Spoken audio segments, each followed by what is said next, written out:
Hey everybody, channel's called Driving Home. I'm Lamont and welcome to another one of my videos. So today I thought I'd let you guys have a look at my do-it-yourself composting toilet.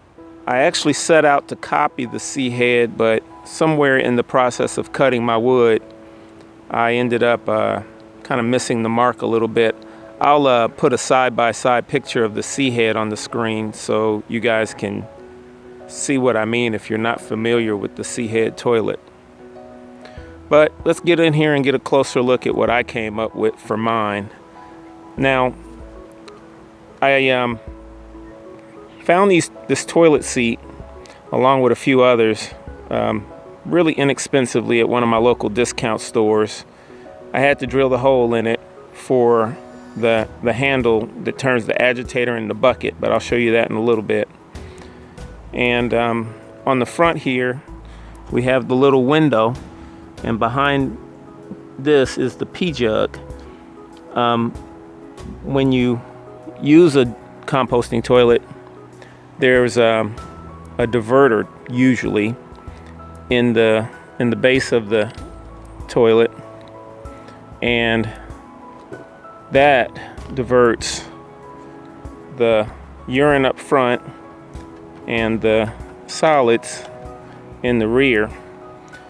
And this shape of this opening came about because I needed a way to attach my funnel in a few different places. Oop, set this back down underneath.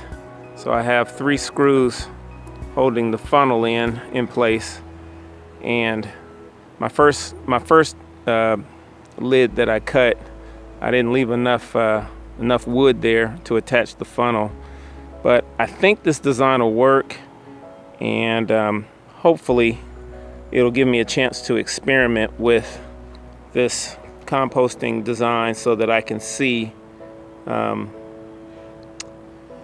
well they work and how well they keep down the smells. That's really what I'm curious about, and I just didn't want to spend the $650 or so to find out how well they work. Now, this is the pee jug up front. I'm holding the lid so I can't actually point it out, but it's just a 1-gallon water jug, and typically available any store with something, water, milk, some sort of juice in it, and of course a regular 5-gallon bucket. Now, I think that was the thing that got me with the C head. For $650, I was probably expecting a little more than a 5-gallon bucket and a 1-gallon jug on the inside of their very nicely built case, but I just couldn't justify spending the $650. Now, the C head also comes with a sort of a cover for the opening. Once you lift the toilet seats, there's an additional cover, so I built one myself. I just took the wood that I cut out of the top, and then I attached this piece of plastic from just a generic plastic lid that my sister had, and that gives me a way to cover up the opening. Not sure what good it'll do, but I figured they had one, so I'ma have one.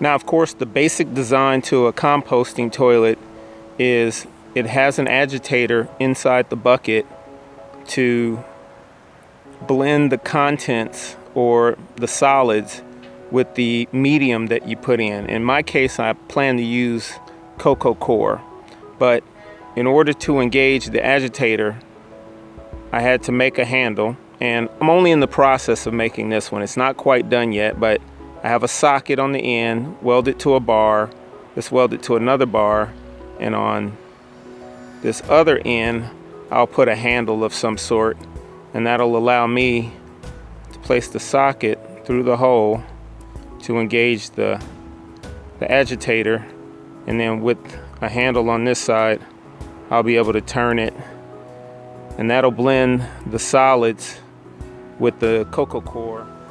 Now, back inside the case, the thing with a composting toilet is once either your pee jug is full, you take that out to empty it.